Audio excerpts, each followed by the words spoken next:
इस कहानी में बहू अपने को खुशनसीब मानती है। इस कहानी का शीर्षक है मेरी सासू माँ। सवेरे सवेरे में मैं नाश्ता बनाने में तथा बेटे, बहू तथा पोते का टिफिन बनाने में व्यस्त थी। तभी संजय ने आवाज़ लगाई, सुनो, एक प्याली चाय मिल सकती है क्या? और जरा तौलियाँ निकाल तो नहा भी लूँ। उफ, कोई काम खुद भी कर लिया करो। मन ही मन मैं बुदबुदाई और गैस पर एक तरफ चाय बनाने के लिए पानी चढ़ा ही रही थी कि नन्हा आलोक आकर मेरे घुटनों से लिपट गया।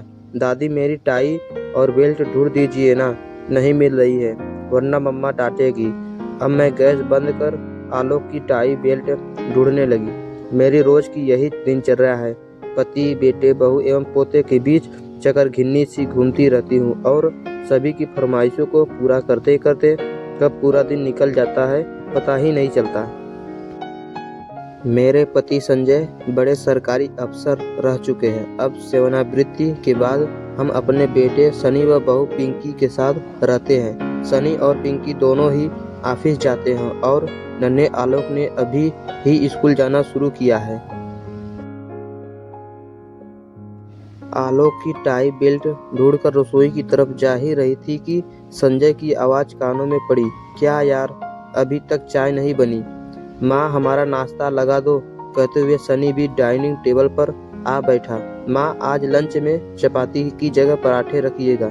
पिंकी ने भी अपने कमरे से आवाज़ लगाई।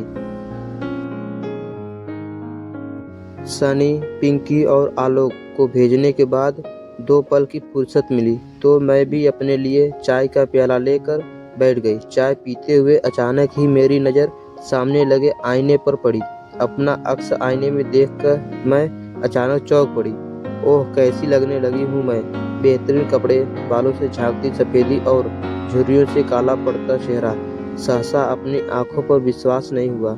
क्या मैं वही हूँ जिसकी खूबसूरती और गुणों की मिसालें दी जाती थी? मुझे याद है, मेरी सासू माँ हर जगह बड़े गर्व से बताया करती थी, मैं अपने संजय के लिए कितनी पढ़ी लिखी, सुंदर और सुघड़ बहू ढूंढ कर लाई हूँ।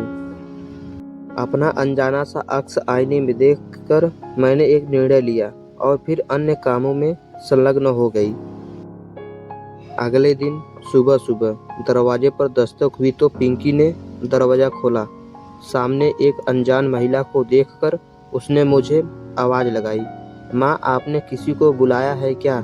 मैंने भी अपने कमरे से उत्तर दिया, हाँ, काम वाली बाई है, उसको न बता दो लंच और नाश्ते में क्या बनेगा। तब तक पिंकी, सनी और संजय मेरे कमरे में आ चुके थे। मैंने उनकी प्रश्नवाचक निगाहों का उत्तर देते हुए कही, आज से मैंने घर के कामों के लिए बाई रखने का निर्णय लिया है। पर माँ, आप फिर पूरा दिन बोर नहीं हो जाओगी?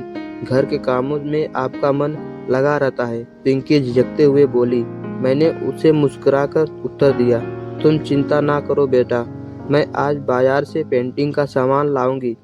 मैं अपने पेंटिंग और लिखने के शौक को फिर से जिंदा करूंगी, जो जीवन की आपाधापी में कहीं बहुत पीछे छूट गए थे। ये कहते हुए मेरी नज़रें संजय से जा मिली। उनकी आंखों में मेरे लिए स्नेह छलक रहा था। वे मुस्कुराकर बोले, चाय पियोगी? मैं अभी बनाकर लाता हूँ। मैंने हाँ में सिर हिलाई और मन ही मन हंस पड़ी। मित्रों, अपने जीवन को हमेशा खुशियों से संजोए रखें।